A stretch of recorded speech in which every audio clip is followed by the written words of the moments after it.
Okay, let's dive into what is, no joke, one of the wildest marketing stories out there. We're talking about how a product that started out as something literally deadly became this global beauty icon. So, where does this all begin? Well, it starts right here, with this little guy, Clostridium botulinum. Yeah, that's the bacterium behind botulism. You know, the really nasty food poisoning that can, well, paralyze you. And yes, it can be fatal. Definitely not what you'd typically slap on a cosmetics label, right? Which naturally leads us to the big question we're tackling today. How in the world did a lethal toxin become one of the most famous beauty products on the planet? I mean, something people actually go out and ask for by name.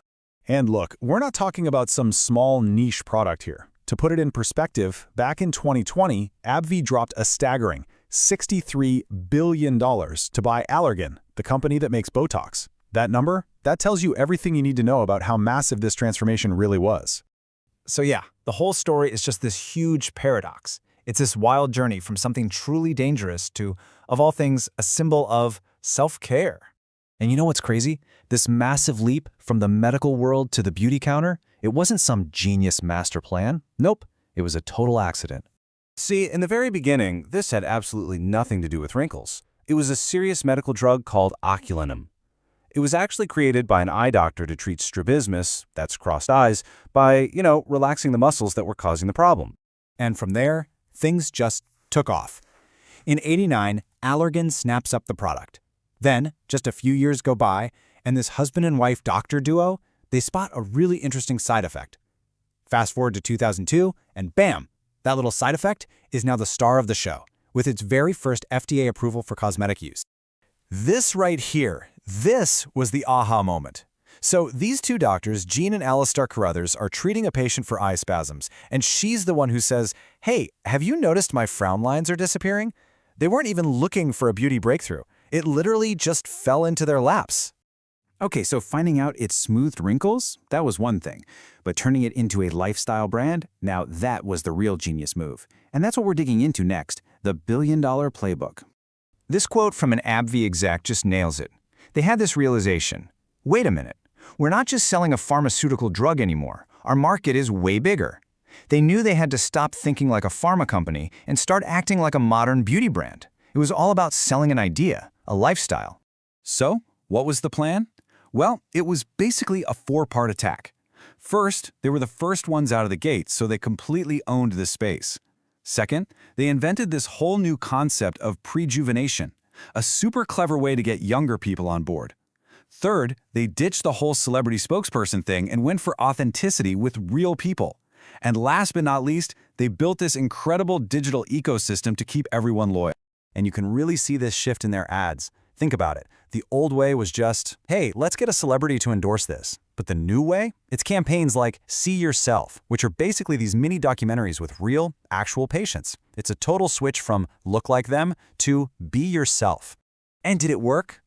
Oh yeah. The results were just staggering. It's like what this clinic founder says here. The brand got so huge, so dominant, that Botox just became the word for the treatment. You know, like Kleenex for tissues or Google for search. That's brand power.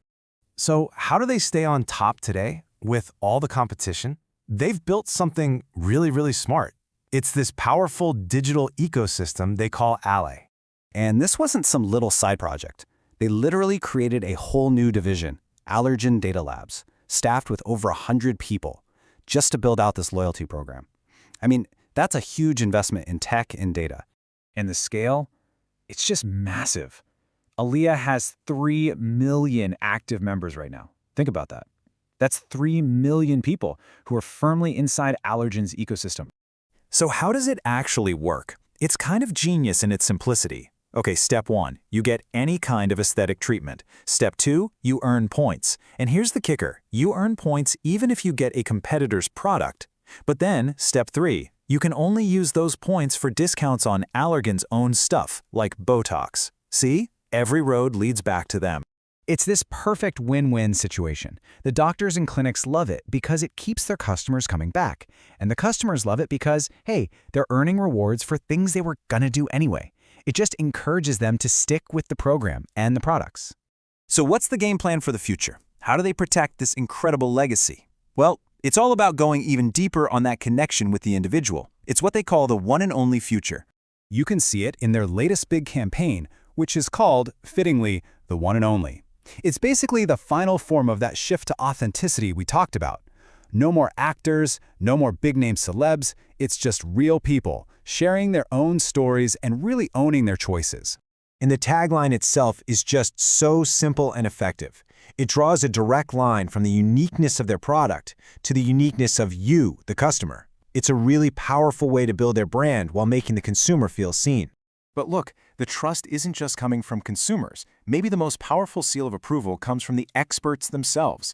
Get this, a whopping 95% of aesthetic specialists, these are the pros, say they'd pick Botox for their own friends and family. I mean, wow, you can't get a better endorsement than that. So when you step back and look at the whole story, it's just been this unbelievable ride, right? From a literal toxin to a tool for self-expression. It really makes you think and leaves us with this one big question. When a medical product becomes a lifestyle choice like this, who's really calling the shots on what beauty even means? Is it the company, the doctors, or is it us?